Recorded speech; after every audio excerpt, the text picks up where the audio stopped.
Alright, what's going on today, YouTube? Welcome back to your favorite cyclist YouTube channel. This week, we're talking about some more cool stuff from our buddies over at Active. But before we get into today's video, if you are new to my channel, make sure you head down below, hit that subscribe button for me. If you already are subscribed, make sure you hit that little bell icon right next to that. That way you get notified every time I upload.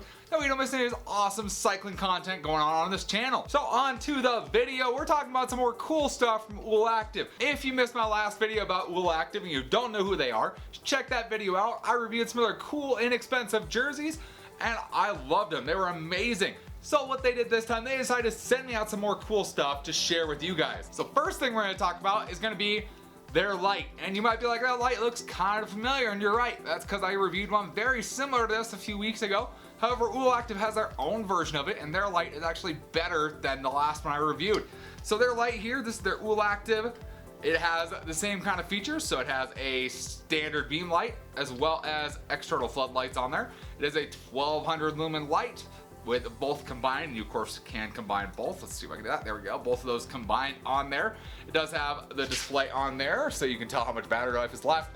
And of course, your two buttons, and I actually like these buttons a lot better. There's the one that's sideways, that's gonna be your floodlights, and then the one straight ahead is your beam light. So you can actually feel those there, there's a little bump there. So in the dark, which you are gonna be in the dark when you use these lights, you can actually feel which one you're trying to press, which is a very nice little feature on there. The Active light also features USB-C charging, so you get your little fast charging right there.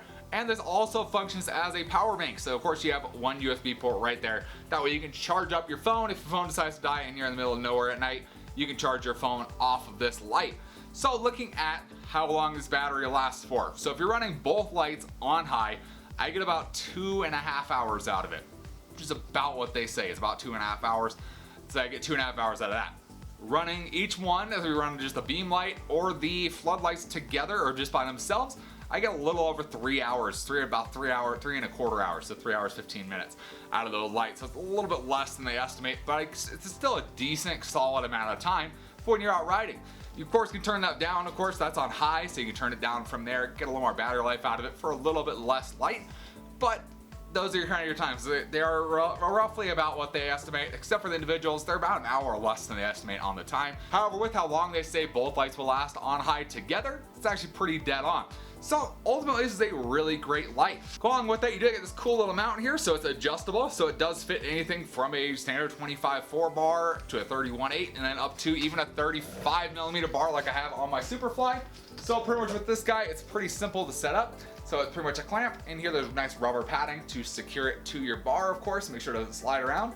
Pretty much what you're gonna do, you're gonna put it on there, and you're just gonna screw this right here all the way until you can slide that underneath.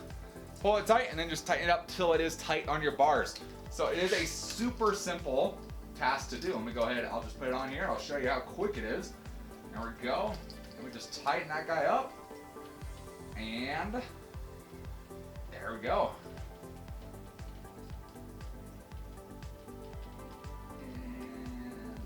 So there you go, nice and quick. I mean, I just did that super easy, so it's easy to take on and off your bike. And then your light is just going to slide right on there. It is clipped in place, ready to go. And then of course you can, well, you gotta loosen it because it holds on that tight. You can't just angle it to there, but you can angle it from there. And then there's a little release on the side.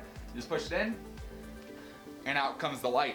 And if for some reason you want to look at yourself in the dark, you can put it on backwards, and you can stare at yourself in the dark. So the Active light is definitely a nice light for someone looking for a good bang for the buck. It's really not that expensive of a light. It does weigh a little bit more than the last one I reviewed. However, this one does better on heat management. The last one I reviewed, if you had this on high on any of the modes and you tried to grab it over a time of holding it in your hand like this, it would probably start to burn your hand. This one actually does a pretty good job of staying cool even on high modes for, what I say, 2 hours, like 2 hours. It does a really good job. So highly recommend their light. You can go check that out on their website, woolactive.com. I'll have a link in the description down below as well. And then of course you can use the code Henry20, get 20% off. Hard to beat that. So I'll move on to the second thing that they sent me out to show you guys that they have, and that's going to be their fancy insulated water bottle here. So their water bottle, pretty standard. This is about a 24 ounce. I measured it out. About 24 ounces fits in here. This is a insulated bottle, and of course has the little mud, has a mud and dirt grit. I think they call it a grit guard is what they call it, or a mud guard on your water bottle, so it covers it up. So if you're riding through muddy or dirt trails, not getting a bunch of mud and dirt on the valve where you would actually drink your water from. This is kind of like a gravel riding thing, I feel like. I'm a mountain biker. I've just gotten used to having mud or dirt on my water bottles. So this kind of thing, it just annoys me. I don't like them. I just take it off. This is luckily for me. All you gotta do is just pop this around the threads here, and off it comes, and you can just chuck that off to the side because I don't use those. I find them annoying more than anything, but that's okay.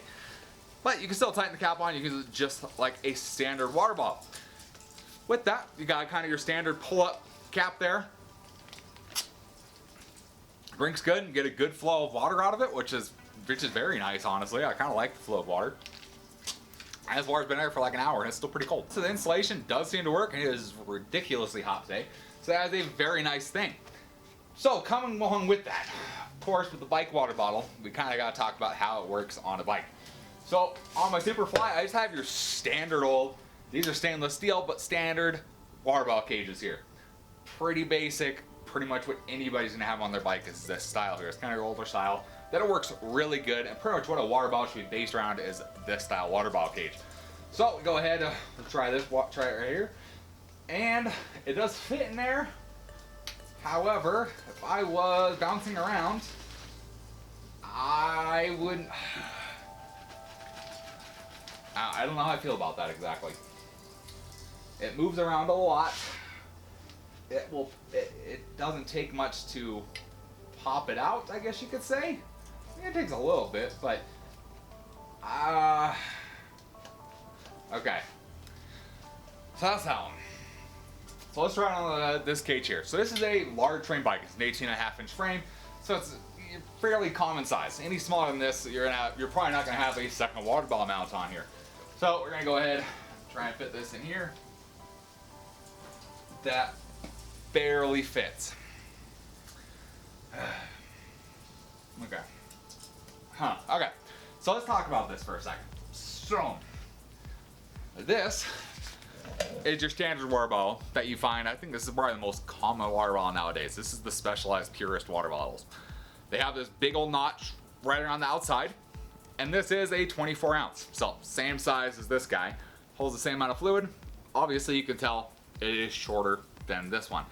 Part of that's due to this insulation. That's partially why I went away from insulated water bottles. I used to do insulated water bottles all the time. I used to have, I think they're Camelback, I don't really remember. But I used to do insulated water bottles all the time. However, to get the same amount of water in an insulated water bottle that you would in a regular water bottle, you gain a lot of height in that water bottle, which then causes a problem when you're riding a cross-country bike with a mount right here or a mount right here. It ends up not fitting very well on the bike. So, shorter, first of all. So this one, if I fit this 24 ounce in here, fits right down in there, no problem at all. I got plenty of room on the top. It's not getting caught on my dropper cable. It's not touching the bottom of the frame. That's all great. So it works good. Pull that out. Now, let's talk about this channel around the outside of this water bottle. That's what makes a bike water bottle work really good as a bike water bottle. This channel, essentially what it does is it locks into place. So you push that down. Let me do that again so you can hear that sound. So you push it down, and it clips into place.